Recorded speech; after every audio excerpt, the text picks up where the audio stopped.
On this Thursday night, the countdown to a federal election call as Prime Minister Mark Carney hits the hockey rink. Didn't fall down, at least. When sources say the face-off will be called and when Canadians may cast their ballots. Preliminary findings into this near disaster at Pearson. What happened just before February's crash landing? Ukraine's future, strategies to keep the country safe and secure after the war. And the Vancouver record store owner who almost let it be. Can you place the reel? I would love to. His accidental discovery of a Beatles demo tape with a little help from a friend. Global National with Donna Friesen. Reporting tonight, Nitu Garcha. Good evening and thanks for joining us. Tonight it is all but official. Sources tell Global News a federal election will be called on Sunday. That's just over a week after Prime Minister Mark Carney was sworn into office. Today, Carney traded his suit for a stick and took to the ice. Elections are all about connecting with voters, and Canada's 24th Prime Minister wearing jersey number 24. He was connecting on some passes at a practice with the Edmonton Oilers. The exact date for the election is still being kept on ice, but as our chief political correspondent David Aiken reports, a hit song from the Canadian band Blue Rodeo might just give us a hint. Posing with two members of a favorite band, Prime Minister Mark Carney posted this message a week ago. Am now choosing amongst 5 days in May. For those 5 days in May. That's a clear reference to the 1998 Blue Rodeo hit, but also a reference to the fact that Carney is thinking of sending Canada to the polls May 5th. Carney himself spent part of the day Thursday hanging out with his favorite hockey team, donning the sweater of the country's 24th Prime Minister. It looks like he was a goalie with those goalie skates, but yeah, obviously nice to have him here. You may not think I still know how to skate watching me with the Oilers, but, it didn't fall down at least. But when asked later about the election day, Carney was coy. Fair question. The first person who will know whether the recommendation to call an election, it will be the Governor General. Carney is widely expected to send the country into its 45th general election on Sunday, but the election date remains uncertain. Liberal insiders say Carney has yet to choose between April 28th, that's the earliest day he could have an election, or the 5th of May. Regardless, all the players are already in mid-season form pitching for votes. And I haven't been Prime Minister for a week yet. And you can see what we've done thus far. We can do even more with that strong and clear mandate to move forward for the country, for all Canadians. I want to bring it home. And that's why we need to put Canada first. It's time to bring home our jobs, energy, and economic sovereignty. In this time, when we've got serious threats from Donald Trump, we got threats to our workers, we got threats to our country, who do you think is going to fight for you and your family? Now, one thing we know for sure, no election call Friday as Carney meets with the country's premiers in Ottawa. He met Alberta's Danielle Smith while he was in Edmonton today, and she says her province faces threats not only from Trump, but also because of the last decade of Liberal governments. In any event, getting everyone on the same page would seem to be a priority for Prime Minister Carney. It is the last First Ministers meeting before the expected election call Sunday. Neither. And on that note, David, 72 hours from now, the campaign will be underway. All of the parties know the timing. How prepared are they in terms of filling out their roster of candidates? Well, all parties have lots and lots of work to do, that's for sure. There are 343 ridings up for grabs, and, well, here's the score sheet right now. Conservatives have 262 nominated, Liberals have 187, NDP have 154. Now, the Liberals look to have some high-profile candidates filling some slots. Former broadcaster Evan Solomon confirmed today that he's going to run for the Liberals. Former Quebec Finance Minister Carlos Letao will run in Montreal.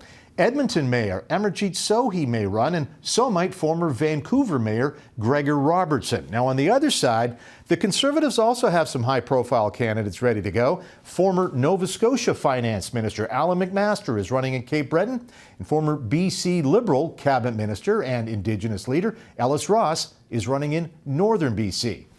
But the one big nomination, Neetu, that we're waiting for, Mark Carney, where is he going to run? The odds are he will pick a safe, vacant downtown Toronto seat, but that is still TBD. All right, a helpful tee up as always. David Aiken in Ottawa. Thanks, David.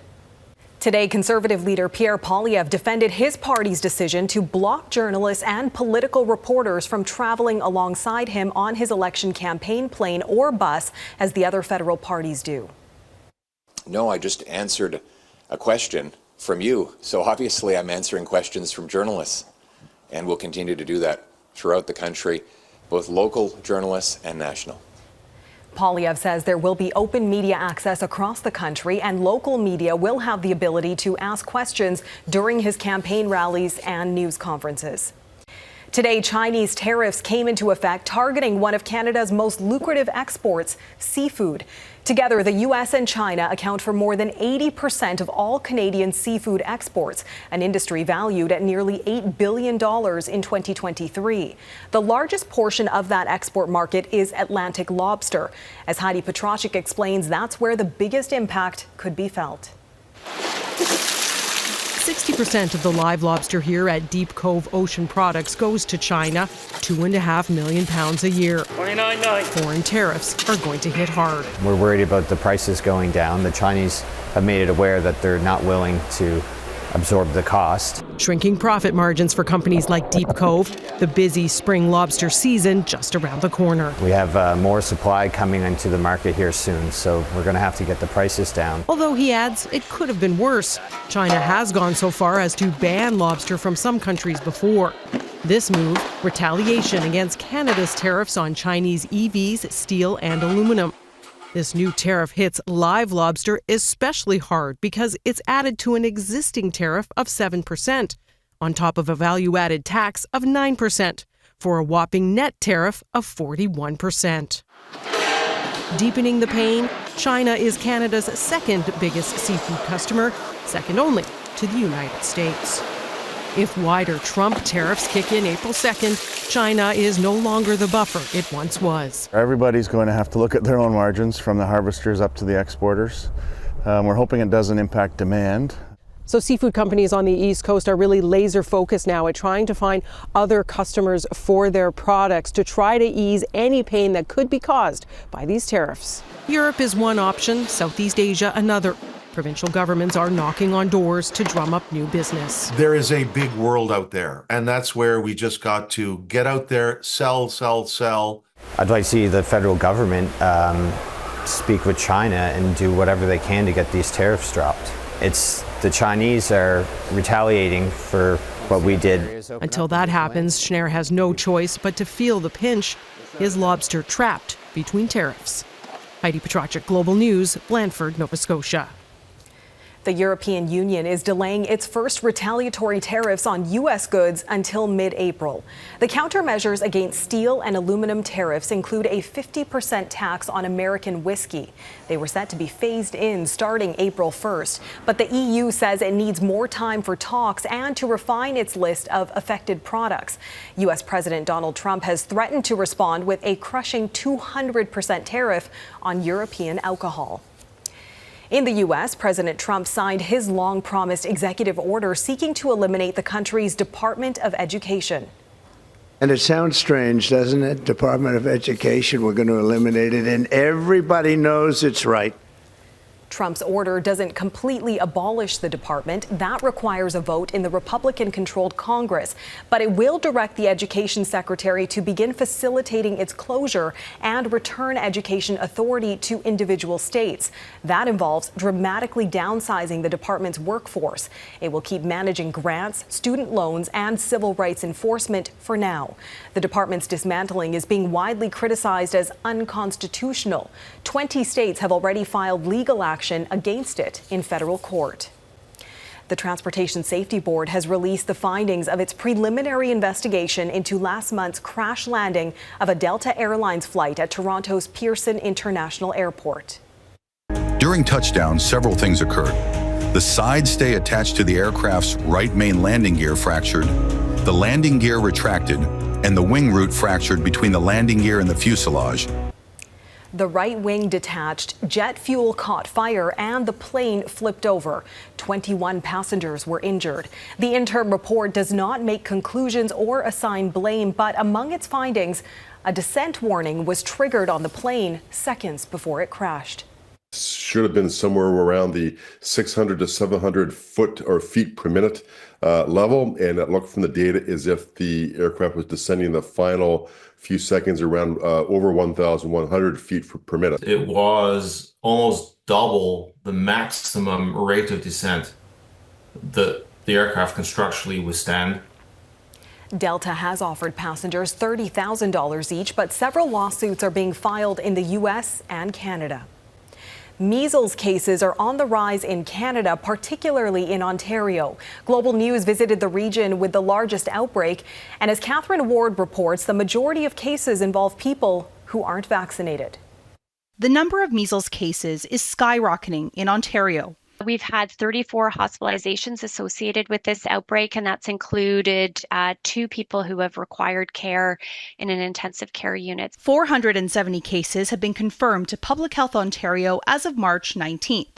The largest numbers are predominantly in the southern part of the province, with Southwestern Public Health reporting 223 cases and Grand Erie Public Health reporting 111 cases. People living in those areas, including the city of St. Thomas, are worried about the growing spread. People that don't want to get vaccinated, and I don't understand that because it saves a lot of lives. My grandkids are older, so they're not really affected. They have their shots. I'd be concerned if they were babies. A number of measles exposures have been reported here at St. Thomas Elgin General Hospital since the beginning of February. Public health officials say other people who visited around the same time need to be aware of these warnings because they can get infected even hours later after the infected person left. We know that the reproductive rate of measles means that there's upwards of 18 people who can get infected after one case is identified. There are cases right across the country, most in people who aren't vaccinated. About 8% of cases in the current outbreak having been hospitalized. It's important to isolate and actually contact their healthcare provider or emergency room ahead of time in order to make sure there's the appropriate arrangements to ensure isolation so that they're not then inadvertently spreading it to others that may be quite vulnerable in terms of health conditions. Because public health officials here don't know when the peak of this measles outbreak will happen, it's full steam ahead to reach out and encourage people to get vaccinated who have not already done so. Catherine Ward, Global News, St. Thomas, Ontario. Making post-war plans for Ukraine. Coming up, what the so-called coalition of the willing says is needed for security. A Toronto man is facing nearly 30 charges relating to an alleged anti-Semitic hate crime spree, including the rarely leveled charge of advocating genocide. Toronto police arrested 32-year-old Amir Azar. According to sources, he is accused of using a social media account that called for violence, including for Canadian Jews to be hunted down and lynched. Court documents show between April last year and January, Azar allegedly targeted several synagogues and a Jewish-owned business. The charges include public incitement of hatred. They also include advocating genocide and willful promotion of hatred, which both require the consent of the Ministry of the Attorney General. Azar was released on bail. His lawyer did not respond to requests for comment. There has been a steep spike in anti-Semitic incidents across Canada since October 7th, 2023. In the Middle East, Israeli strikes killed dozens more Palestinians today after the collapse of the Gaza ceasefire this week. Hospitals in the enclave are overwhelmed again. The Hamas-run health ministry says at least 85 Palestinians were killed by the latest bombardments. Hamas launched 3 rockets on Tel Aviv in retaliation. A separate missile was also launched by Iran-backed Houthi rebels in Yemen. Senior military and security leaders gathered in the UK today to work out plans for the post-war future of Ukraine. The so-called coalition of the willing is mostly made up of European countries, but Canada is represented too. And as Redmon Shannon reports, they're looking at several possibilities, including troops on the ground. Madam President von der Leyen. Vladimir Zelensky addressing European Union leaders. Ukraine's president asking for more aid from Brussels in the new era where US help is conditional. Europe needs technological independence, including in weapons manufacturing. Everything necessary to defend the continent should be produced here in Europe. Zelensky said Russia's ongoing attacks on energy sites shows Moscow is not serious about the partial peace deal proposed by Washington. Our teams will also work towards achieving unconditional full ceasefire. If and when there is a truce, enforcing that peace will be a huge challenge. In preparation for that, the UK is hosting a meeting of military leaders from its believed more than 20 countries here at its overseas military operations headquarters near London.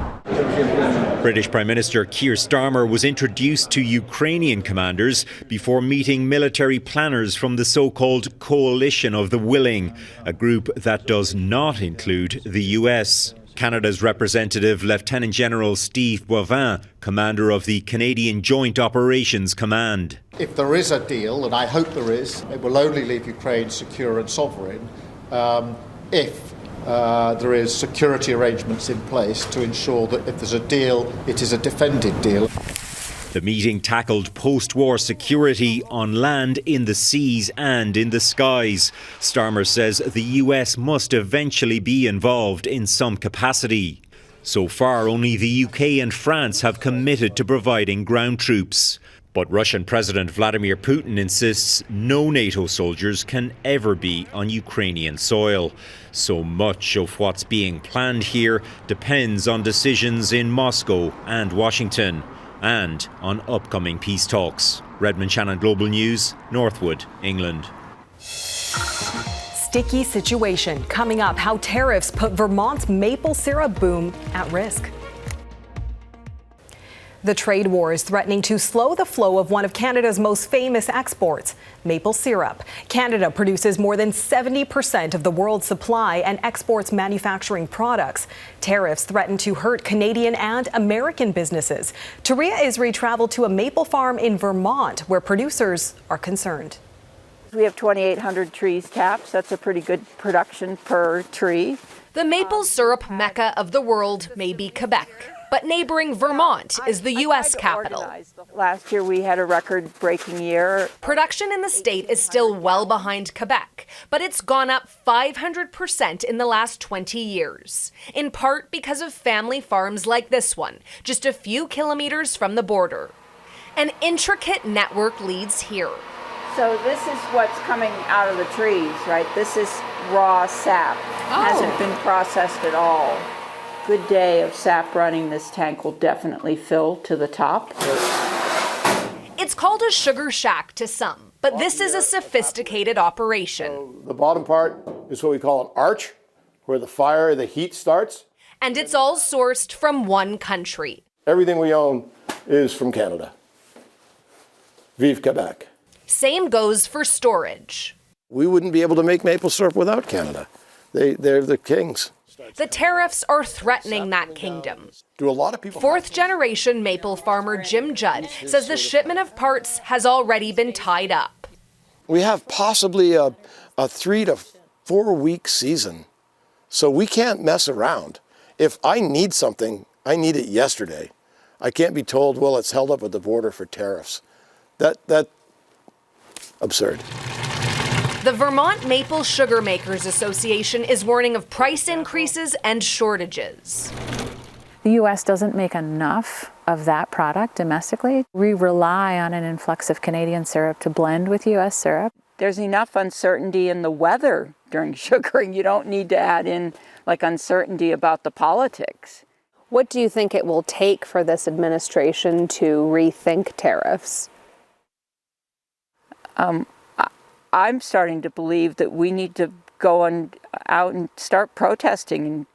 A political climate threatening American businesses that rely on Canadian expertise. Taria Isri, Global News, Morgan, Vermont.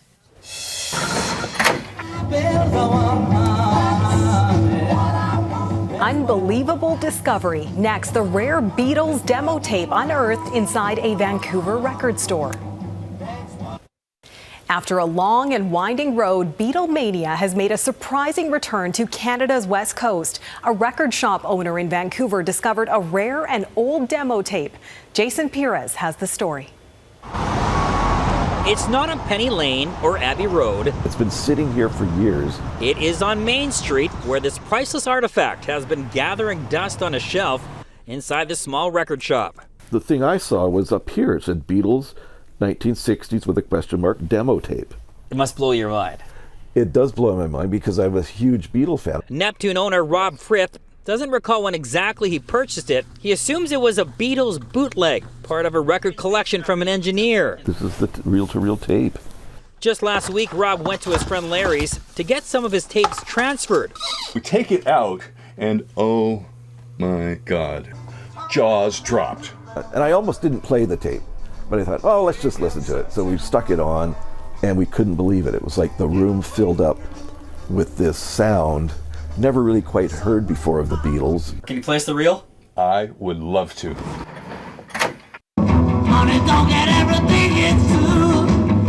This is pre-Ringo. Yes, that's Pete Best on drums.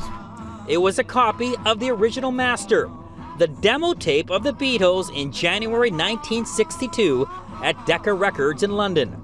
Famously, Decca is the label that turned down the Beatles. There's 15 tracks on this thing. Did you recognize any of the tracks right away? All of them. All of them. All of them. Yeah. Money, Chic of Araby. The Beatles' most famous connection to Vancouver was their concert at Empire Stadium just 2 years after that demo recording. I have absolutely no idea what it's worth. I don't even know if I'd want to sell it, to tell you the truth, knowing what it is. If Paul McCartney comes to my store and wants it, I'll give it to him for free. Jason Pierce, Global News, Vancouver. And that is Global National for this Thursday. I'm Neetu Garsha. In honor of the spring equinox, tonight's Your Canada is this patriotic daffodil garden in Victoria. Please keep sending your pictures of Canadian pride to globalnational@globalnews.ca. Thanks for watching and hope you'll join us again tomorrow. Have a great night.